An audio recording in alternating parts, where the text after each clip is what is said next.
नमस्कार, super India news TV में आपका स्वागत है। मैं हूं राजेश आर्य। आइए देखते हैं आज का विशेष समाचार। समय की मांग है जनसंख्या नियंत्रण। ऐसा लगता है कि भारत की जनसंख्या की गुत्थी को जानबूझकर उलझाने की कोशिश हो रही है। विश्व जनसंख्या दिवस के बाद से जनसंख्या नियंत्रण को लेकर जो बहस छिड़ी, उसके संदर्भ में राष्ट्रीय परिवार स्वास्थ्य सर्वेक्षण यानी HFS5 की रिपोर्ट का खुद हवाला दिया जा रहा है। इस रिपोर्ट के अनुसार भारत में प्रजनन दर में लगातार कमी आ रही है और देश अब प्रतिस्थापन दर को प्राप्त करने वाला है। इस रपट के आधार पर यह भी कहा जा रहा है कि भारत को अब जनसंख्या नियंत्रण की कोई आवश्यकता नहीं है।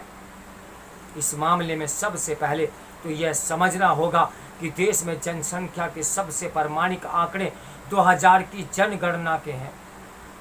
इस जनगणना के अनुसार देश में कुल विवाहित महिलाओं की संख्या 33,96,21,277 थी, जिनमें से 18,19,74,153 महिलाएं ऐसी थी जिनके 2 या 2 से कम बच्चे थे और 15,76,47,124 महिलाएं ऐसी थी जिनके 3 या उससे ज़्यादा बच्चे थे।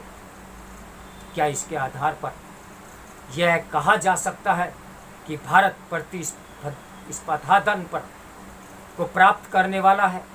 HFS5 की रिपोर्ट को समझने के लिए यह जानना भी आवश्यक है कि यह महज एक सैंपल सर्वे है। इसमें देश के लगभग 30 करोड़ परिवारों में से मात्र 7 लाख परिवारों अर्थात मात्र 0.23% परिवारों का सर्वे किया गया। इस सैंपल साइज में मजहब, क्षेत्र, जाति आदि के आधार पर कुल जनसंख्या के प्रतिशत का भी ध्यान में रखकर सैंपल एकत्रित नहीं किए जाते। स्पष्ट है कि ऐसे सैंपल में सभी का प्रतिनिधित्व नहीं हो पाता। UN पॉपुलेशन प्रॉस्पेक्टस की 2019 की रिपोर्ट के अनुसार भारत को 2027 में चीन की संख्या को पार करना था, जबकि अब UN की ताज़ा रिपोर्ट के अनुसार 2023 में ही भारत की जनसंख्या चीन से अधिक हो जाएगी।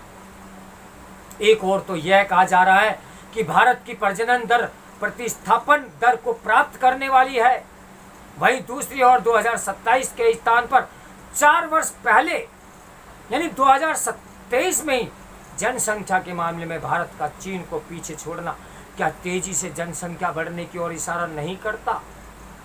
दोनों बातों का एक साथ सच होना असंभव ही है। 11 मई 2000 को दिल्ली के सफदरजंग अस्पताल में पैदा हुई बच्ची आस्था को देश का 100 करोड़वां बच्चा बताया गया था।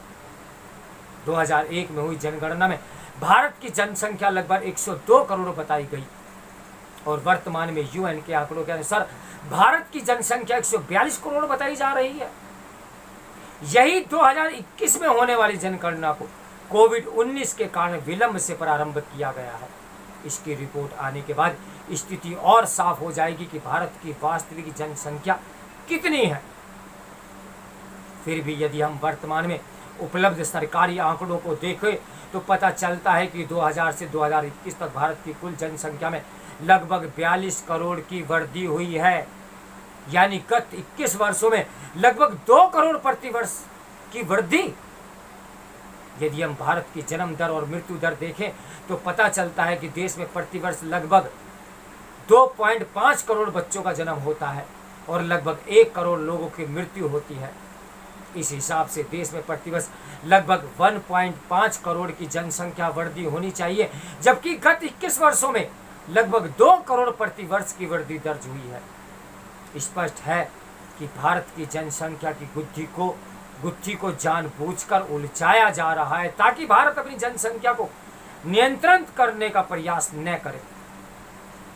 लगता है कुछ विकसित देश और वैश्विक संगठन यह नहीं चाहते कि भारत अपनी जनसंख्या नियंत्रण कर एक विकसित देश बने और महाशक्ति के तौर पर उभरे।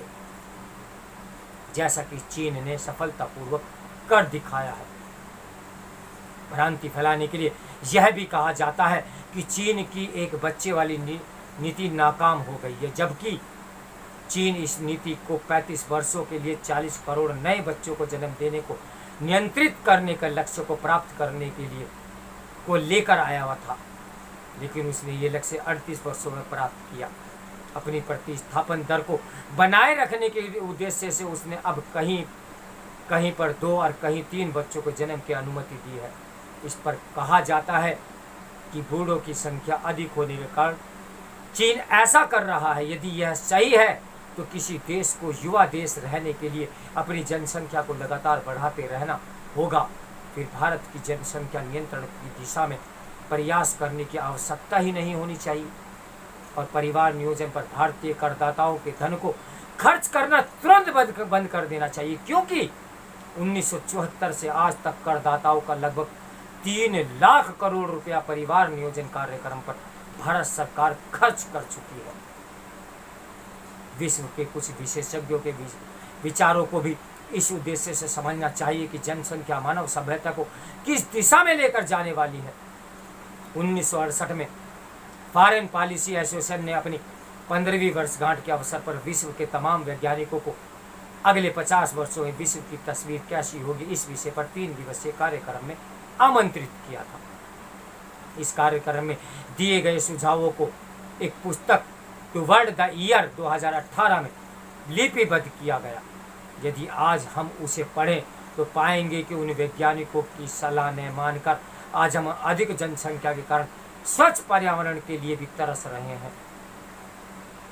1992 में पहली बार जब विश्व की आबादी 500 करोड़ से अधिक पहुंची थी, तब बढ़ती आबादी को सबसे बड़ी चिंता बताते हुए इसे संतुलित करने का सुझाव दिया गया था।